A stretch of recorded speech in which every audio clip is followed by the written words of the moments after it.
ওয়াকাফ ইস্যুতে কেন্দ্র রাজ্য দু সরকারি জালিম পুনিশলী ধর্মীয় মঞ্চ থেকে বিস্ফোরক আক্রমণ পীরজাদা আব্বাস সিদ্দিকীর। আজ বাঁকুড়া জেলা পুনিশল এলাকায় আয়োজিত এক বিশাল ধর্মীয় জলসায় উপস্থিত থেকে বক্তব্য রাখলেন পীরজাদা আব্বাস সিদ্দিকী। অনুষ্ঠানকে ঘিরে এলাকা জুড়ে উপচে পড়ে জনসমাগম। স্থানীয় সূত্রে জানা যায়, দূর দূরান্ত থেকে বহু মানুষ এই জলসায় অংশ নিতে আসেন। মঞ্চ থেকে ধর্মীয় বার্তার পাশাপাশি সামাজিক ও সমসাময়িক রাজনৈতিক ইস্যু নিয়ে সরব হন তিনি। বক্তব্য রাখতে গিয়ে ওয়াকাফ ইস্যুতে কেন্দ্র রাজ্য সরকারকে তীব্র আক্রমণ করেন। তার অভিযোগ, এই বিষয়ে সরকারগুলির ভূমিকা জালিম সুলভ।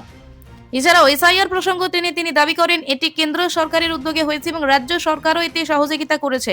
তার কথায়, যদি এর ফলে কারো নাম বাদ যায় তাহলে এর দায় কেন্দ্র ও রাজ্য উভয় সরকারের।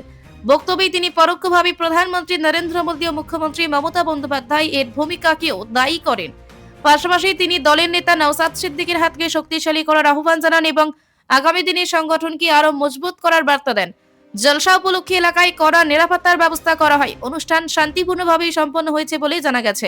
ঘটনাকে কেন্দ্র করে রাজনৈতিক মহলে নতুন করে আলোচনা শুরু হয়েছে। বাঁকুড়া পুনিশল থেকে নুরিমান মল্লিকের রিপোর্ট, পিস নিউজ বলে। কিন্তু ফেরাউনের বিরুদ্ধে বলা যাবে তো, নমরুদের, কেজিদের, কেন কেন বলা যাবে বলুন? তারা ইসলামের দুশমন। আজকের মুদির বিরুদ্ধে বলা যাবে না, কেন বলা যাবে? কি দুশমনি করেছে? মসজিদ, মাদ্রাসা, কবরস্থান, ঈদগাহ ভাঙছে, মুসলমানদের হত্যা করছে, তার শাসন আমলে জুলুম হচ্ছে, তাই নাকি? তাহলে ইসলামের দুশমনের বিরুদ্ধে বলা যাবে তো নাকি? আর আমার রাজ্য সরকারের বিরুদ্ধে বলা যাবে না, কেন বলা যাবে? কেন? মোদি যা অন্য জায়গায় করছে, উনি বাংলাতে তাই করছে। তাহলে ওয়াকাফের দুশমন যে, সে মসজিদ মাদ্রাসার বন্ধু না দুশমন?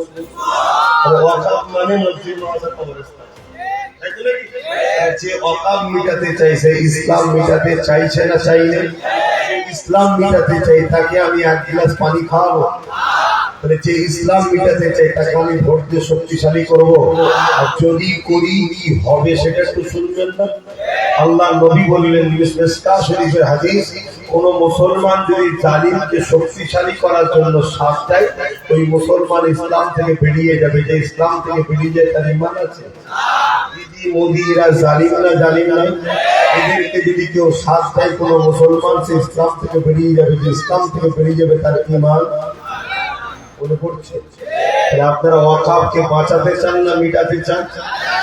বাঁচাতে চাইলে তাহলে যে বাঁচাতে চাইছে তার সাথ দেওয়া দরকার আছে না? ওয়াকাফকে দিদি বাঁচাতে চাই না মোদি?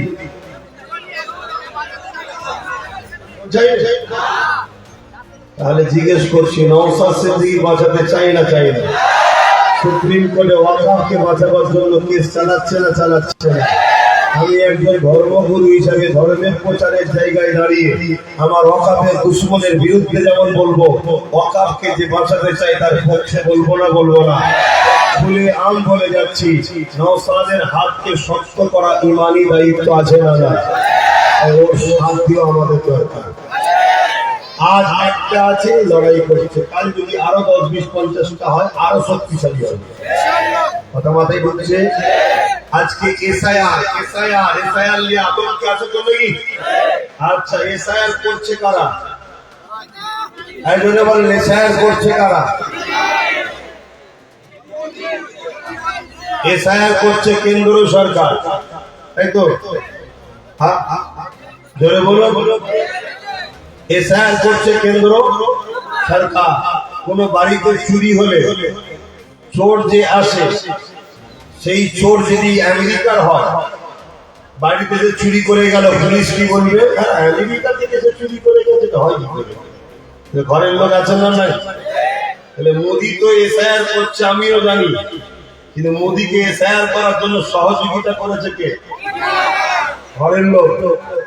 শুনছেন তো? এসআইআর পশ্চিম বাংলায় হতো না যদি কেরলের মতো, তামিলনাড়ুর মতো পশ্চিমবাংলার সরকারও কেস করে দিত। তাহলে ইনি কেস করেন, উপরন্ত টাকা খরচ করেছে 250 কোটির ওপরে, 90,000 বিএলও অফিসার দিয়েছে। যদি কারো নাম বাদ যায়, মোদি যেমন দোষী, দোষী নয়? বলে বলো কেন? মোদির লোক অফিসার যারা এসেছে তারা আমাদের এলাকার লোককে চেনে না। আমাদের এলাকার লোকের সব কাগজপত্র রেডি করে দিয়ে বিএলও এবং ভিডিওটা কাদের? রাজ্য সরকারের। শুনছেন? কেউ যদি নাম বাদ যায়, এই কৃতিত্ব যেমন এই অন্যায়টা যেমন কেন্দ্র সরকারের, রাজ্য সরকারেরও অন্যায় আছে না নাই? এইটুকু মাথায় থাকবে। তাহলে আপনি মনে রাখবেন কি আপনার ধর্মকেও যেমন মিটাচ্ছে, আপনাকে নাগরিকত্ব থেকেও সরাচ্ছে।